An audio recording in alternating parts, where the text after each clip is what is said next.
Welcome to my another blog. আজকের ব্লগটা হচ্ছে আমার হাজব্যান্ডের ফ্রেন্ডের বিয়ে উপলক্ষে। তো বিয়ের গিফটের জন্য আমি চলে আসছি আড়ংয়ে উত্তরা আউটলেটে। তো দেখছিলাম যে কি গিফট করা যায়, তো আমি সিলেক্ট করতে পারছিলাম না। তারপরে হচ্ছে ঘুরে ঘুরে এটা সেটা দেখছিলাম। তো আমার কাছে এই ল্যাম্প শেডটা একটু ভালো লেগেছে, সিম্পলের ভিতরে আমার কাছে ভালো লেগেছে। তারপর দেখছিলাম আরও অনেক কিছুই দেখছিলাম, যে ওরকম চুজ করতে পারছিলাম না যে এক্সাক্ট কি দিব। তো আজকের এই বিয়েটা নিয়ে একটা স্টোরি আছে, সেটা আমি আপনাদেরকে শেয়ার করছি। যে আমার যে ভাইয়াটার বিয়ে আর আপুটার, তো ওনারা হচ্ছে সেম ক্লাসমেট ছিল। তো ওখান থেকে ওনাদের হচ্ছে রিলেশন। তো ভাইয়া হচ্ছে এইচএসের পরে হচ্ছে দেশের বাইরে চলে যায় স্টাডি পারপাসে। তো অনেক বছর, প্রায় 10 ইয়ার্স ওনাদের হচ্ছে রিলেশনশিপ, লং ডিস্টেন্স রিলেশনশিপ।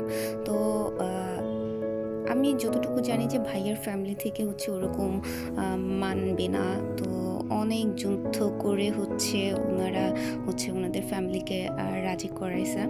তো যেটা হচ্ছে এখন খুব রেয়ার যে এত বছরের এত লং ডিস্টেন্স রিলেশনশিপ ফাইনালি হচ্ছে একসাথে হয়েছে। তো দেন হচ্ছে দেখছিলাম সব কিছু কী নিব চিন্তা করছিলাম। তো আমাদের গিফট নেওয়া শেষ। এই তো আমি রেডি হয়ে গেছি, আমার হাজব্যান্ড রেডি হচ্ছে। তো আমরা যখন পৌঁছালাম দেখি কেউ আসে নাই, আমরাই সবার আগে চলে আসছি। তো আমার কাছে এটা ভালোই লাগছিল, বিকজ অফ আমি ভিডিও পিকচার সব কিছু নিতে পারবো কোনো ঝামেলা ছাড়াই। তো সেটাই হয়েছে।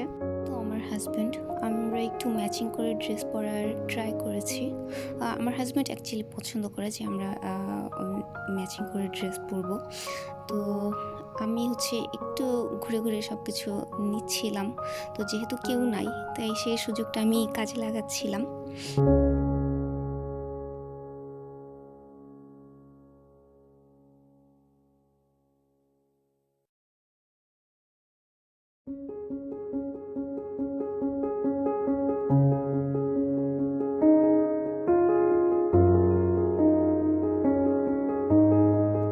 এই তো বউ চলে আসছে, খুব প্রিটি লাগছিল আপুকে, মাশাআল্লাহ। সাথে হচ্ছে বউয়ের বোন, ফ্রেন্ডসরা সবাই ছিল, গেস্টরা।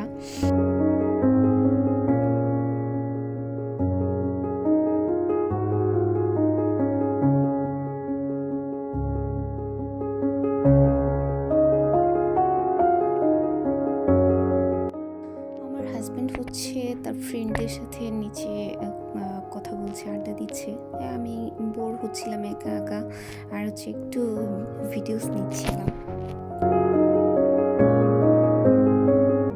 এই হচ্ছে আমার হাজব্যান্ডের নটরডেম কলেজের ফ্রেন্ড সার্কেল।